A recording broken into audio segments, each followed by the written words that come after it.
Hi மக்களே, நான் உங்கள் ஜேஆர். விஜய் டிவியில் ரசிகர்கள் எதிர்பார்த்து கொண்டிருக்கும் பிரம்மாண்டமான ஷோ தான் பிக் பாஸ். பிக் பாஸ் ஷோன்னு சொன்னாலே ரசிகர்களிடையே ஒரு ஈர்ப்பும் ஒரு எதிர்பார்ப்பும் எப்பவுமே இருக்கும். சாதாரண நம்ம ஊர்லேயே தெருலேயே 2 பேர் சண்டை போட்டாலே நம்ம கூட்டமாக நின்று பார்ப்போம்.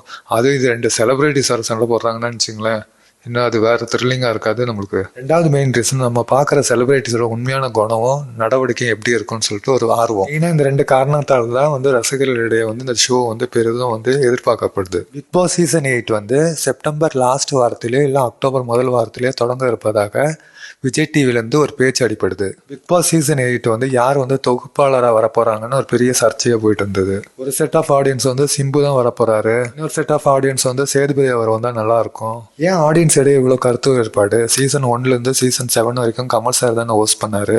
ஏன் சீசன் 8 அவர் ஹோஸ்ட் பண்ணக்கூடாதுன்னு மக்களிடையே ஒரு கருத்து வேறுபாடு இருக்குதுன்னா மொத்தத்துக்கும் காரணம் சீசன் 7 தான். ஏன்னா சீசன் 7ல் கமல் சார் ஒரு தலைப்பட்சமாக இருந்த மாதிரியும் ரெட் கார்டு இஷ்யூ அந்த மாதிரி நிறைய இஷ்யூவில் தான் அவர் சீசன் 7 தொகுத்து வழங்கினார்.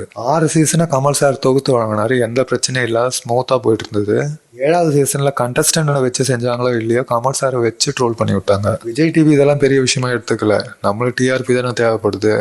இந்த வாட்டி ஹோஸ்ட் பண்ணுறது கமல் சார் தான் அழைச்சிருக்காங்க. போன சீசனை போல் இந்த சீசனில் பிக் பாஸ் ஸ்மால் பாக்ஸ்னு அப்படியெல்லாம் யாருமே இல்லைங்க, ஒரே ஒரு பாஸ் தான். அதே போல் இந்த சீசனில் வீடை ரெண்டாலாம் பிரிக்கல, சின்ன வீடு பெரிய வீடெல்லாம் பிரிக்கல, ஒரே வீடு தான் அச்சுக்கிறீங்க தான், ஒரே வீட்டில் வச்சுங்க. பிக் பாஸ் டீம் ஒன்று தெளிவாக தெரிஞ்சுக்கிறாங்க. போன சீசன் மாதிரி வீட்டை ரெண்டாக பிரிச்சுட்டு பாதி பேர் அந்த வீட்லேயும் பாதி பேர் இந்த வீட்டில் இருந்தீங்கன்னா எங்களுக்கு தண்டத்துக்கு செலவு தான் வருது தவிர அச்சுக்க மாட்டீங்க.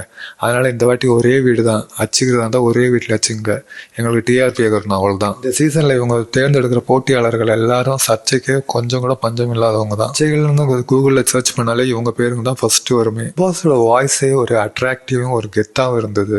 லாஸ்ட் 2 சீசனாக நீங்கள் கொஞ்சம் இறங்கி வழிகிற மாதிரி தெரியுது.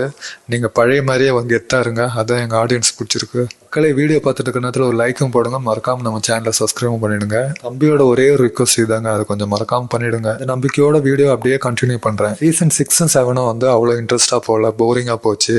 அது காரணம் போட்டியாளர்கள் சரியில்லை, தேர்ந்தெடுத்த போட்டியாளர்கள்லாம் சப்பையாக இருந்தாங்க, அதனால இன்ட்ரெஸ்டாக போகலன்னு ஒரு பெரிய குற்றச்சாட்டு இருந்தது. அதனால பிக் பாஸ் குரூப் இந்த சீசனில் வர போட்டியாளர்கள் மிக தெளிவாகவும் துல்லியமாகவும் தேர்ந்தெடுக்கிறாங்க. அப்போனா இந்த சீசனில் பெருசாக எதிர்பார்க்கலான்னு சொல்றியாப்பான்னு கேட்குறீங்களா? எனக்கு தெரிஞ்ச வரைக்கும் ஃபர்ஸ்ட் சீசனில் தான் அங்கே போட்டியாளர்கள் உண்மையாக இருந்த மாதிரி அவங்க உண்மையான குணத்தை வெளிக்காட்டின மாதிரி. அதுவும் குறிப்பாக சீசன் 6 7 எல்லாம் போட்டியாளர் நடிச்சாங்க. தேவையில்லாமல் சண்டை போடுவாங்க. இன்னும் சும்மா இருக்கிறவங்க கூட்டு வாடா சண்டைக்கு வரியான்னு சொல்லிட்டு தேவையில்லாமல் சண்டை போடுவாங்க. காதல் எல்லாம் பொதுவாகவே தானாகவே வரணும். சீசன் 6 7 எல்லாம் பண்ணணும்னு சொல்லிட்டு காதல் செய்கிற மாதிரி ஆக்டிங் பண்ணுவாங்க. ஆனால் ஒன்னொத்துக்கு நாங்கள் பிக் பாஸில் கலந்து கொண்டு ஒரு சில பேர் நல்லா ஃபேமஸ் ஆயிட்டாங்க. இதில் ஆரவு, ஹரிஷ் கல்யாணம், கவின், ஆரி, யாஷிகா, ஐஸ்வர்யா தத்தா, ஜனனி அவங்களாம் பெரிய தெருவில் கொஞ்சமாக ஜொலிக்க ஆரம்பிச்சிட்டாங்க. தம்பி, இந்த கதையெல்லாம் எங்களுக்கு ஆல்ரெடி தெரியும். இந்த சீசனில் வர போட்டியாளர் யாருன்னு சொல்லுப்பான்னு சொல்கிறீங்களா?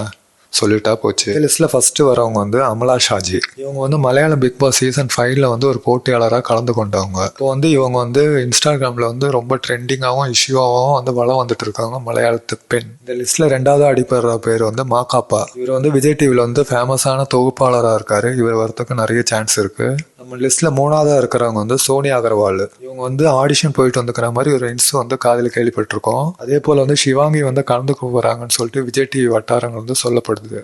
அதே போல் இப்போ ட்ரெண்டிங்காக போயிட்டு இருக்கிற டிடிவி வாசன் அவர் கலந்துக்கிறாரு. தனியாக கலந்துக்கல, அவர் காதலியோட சேர்ந்து கலந்துக்கிறாங்கன்னு நம்பகமான ஒரு செய்தி வந்திருக்கு. யாருப்பா அந்த டிடிஎஃப் வாசனோட காதலின்னு கேட்குறீங்களா? குக் வித் கோமாலில் ஷாலினியா வராங்க பார்த்தீங்களா, அவங்க தாங்க. அதே போல் ஃபேமஸ் ஃபுட் பிளாகர் இஃபான் அவர்கள் வராரு. பழைய நடிகை இப்போ சீரியல் நடிக்கிறாங்க பார்த்தீங்களா, அம்பிகா, அவங்க வராங்க. அதே போல் ரோபோ சங்கரோட மகள் இந்திராஜா அவங்க கலந்துக்கிறாங்கன்னு ஒரு நியூஸ் வந்திருக்கு. அதே போல் விஜய் டிவி சீரியலில் நடிக்கிற 2 பேர் கமிட் ஆயிருக்காங்க. 2 பேர் யாருன்னு சொல்லிட்டு தான் நாங்கள் இறங்கி தீர விசாரிச்சுட்டு இருக்கோம். Actor plus model cook with கோமாளியில் போட்டியாளராக பங்கேற்ற சந்தோஷ் பிரதாப் பிக் பாஸ் ஆடிஷனில் கலந்துக்கிட்டு இருக்காருன்னு ஒரு நண்பகத்தன்மையான செய்தி வந்திருக்கு. தமிழ் சீரியல் ஆக்டரும் குக் வித் கோமாளியில் போட்டியாளராக கலந்து கொண்ட வசந்த் வாசி பிக் பாஸ் ஆடிஷனில் கலந்துக்கினாருன்னு செய்தி வந்திருக்கு. குக் வித் கோமாளில் போட்டியாளராக கலந்து கொண்ட 4 பேரோட பேர் அடிபடுது. அதில் 2 பேர் கன்ஃபார்மாக பிக் பாஸ்குள்ளே வராங்க. அதே போல் மேல் மாடல்ஸும் ஃபீமேல் மாடல்ஸும் 4-5 பேர் வந்து அடிஷன் வந்திருக்காங்க. இந்த லிஸ்ட்டில் யாருன்னா செலக்ட் பண்ணி வச்சிருக்காங்களான்னு நம்மளுக்கு இது வரைக்கும் தெரிஞ்சுக்க முடியல. கொஞ்ச நாள் வெயிட் பண்ணிடுங்க, அதையே அப்டேட் பண்ணிடுறோம். பிக் பாஸ் பற்றி எதனா அப்டேட் இருந்துச்சுன்னா உடனே நம்ம சேனலில் போஸ்ட் போட்டுறோம். இந்த வீடியோ பிடிச்சிருந்தா மறக்காமல் லைக் பண்ணுங்கள், நம்ம சேனலை சப்ஸ்கிரைப் பண்ணுங்கள். Bye from JR.